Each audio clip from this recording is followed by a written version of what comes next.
Hi friends, இன்றைக்கி டேஸ்டியான தக்காளி ரசம் சிம்பிளாக ஒரு 5 மினிட்ஸில் வந்து இதோட ரெசிபி முடிஞ்சிடும். ஸோ இந்த ரெசிபி எப்படி பண்ணுறதுன்னு பார்க்கலாம். ஸோ இந்த ரசம் ஒரு தடவை ட்ரை பண்ணி பார்த்தீங்கன்னா திரும்பி ட்ரை பண்ணுவீங்க. அண்ட் இந்த ரசம் லவர்ஸ்க்கு ரொம்ப பிடிக்கும். வாங்க வீடியோக்குள்ளே போகலாம்.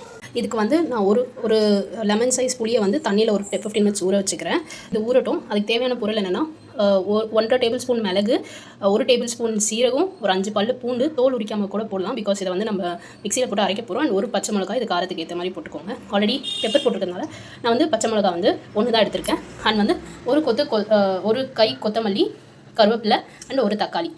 எனக்கு வந்து நான் இது 2 பேருக்கு தேவையான ரசம் தான் வைக்க போகிறேன். அதனால் நான் ஒரு தக்காளி தான் எடுத்திருக்கேன். வாங்க பார்க்கலாம். மிளகு, சீரகம், பச்சை மிளகா, பூண்டு வந்து நான் அரைச்சி வச்சிருக்கேன். இது வந்து ரொம்ப பேஸ்ட்டாக அரைக்க வேணாம், ரொம்ப பொடியாக அரைக்க வேணாம், கொஞ்சம் குறையாக அரைச்சா போதும்.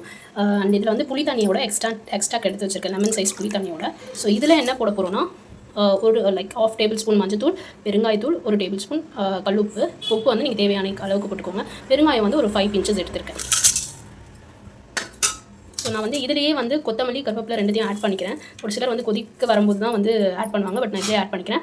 ஏன்னா வந்து அப்போ தான் அதோட எசன்ஸ் இறங்கும். ஸோ இது வந்து ஒரு தக்காளியை வந்து நல்லா இதுக்குள்ளே போட்டு பிசைஞ்சு விட்டுக்கோங்க. ஒரு தக்காளியை பிசைஞ்சிட்டேன். இப்போது நம்ம அரைச்சி வச்ச இந்த மிளகு, சீரகம், பூண்டோட எக்ஸ்ட்ராக்டும் இதில் போட்டுக்கலாம்.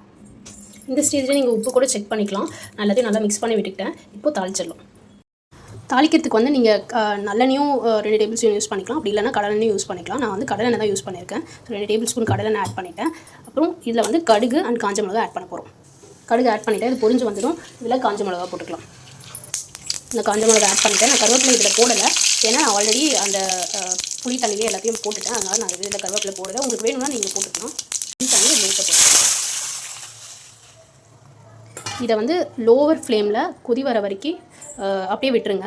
அது வந்து 10 மினிட்ஸ் ஆகலாம், 15 மினிட்ஸ் கூட ஆகலாம். பட் நீங்கள் லோவர் ஃப்ளேமில் இதை வச்சா தான் உங்களுக்கு வந்து அந்த ரசத்தோட டேஸ்ட் வந்து நல்லாயிருக்கும். அந்த மிளகு, சீரகம், தக்காளி எல்லாத்தோட ஃப்ளேவரும் வந்து ரசத்தில் இறங்கி டேஸ்ட்டாக இருக்கும். வந்துருச்சு. ஸோ இந்த ஸ்டேஜில் நீங்கள் வந்து ரசம் ஆஃப் பண்ணி, ஸோ இந்த வீடியோ உங்களுக்கு யூஸ்ஃபுல்லாக இருந்தால் லைக் பண்ணுங்கள், சப்ஸ்கிரைப் பண்ணுங்கள். தேங்க்யூ, பாய்.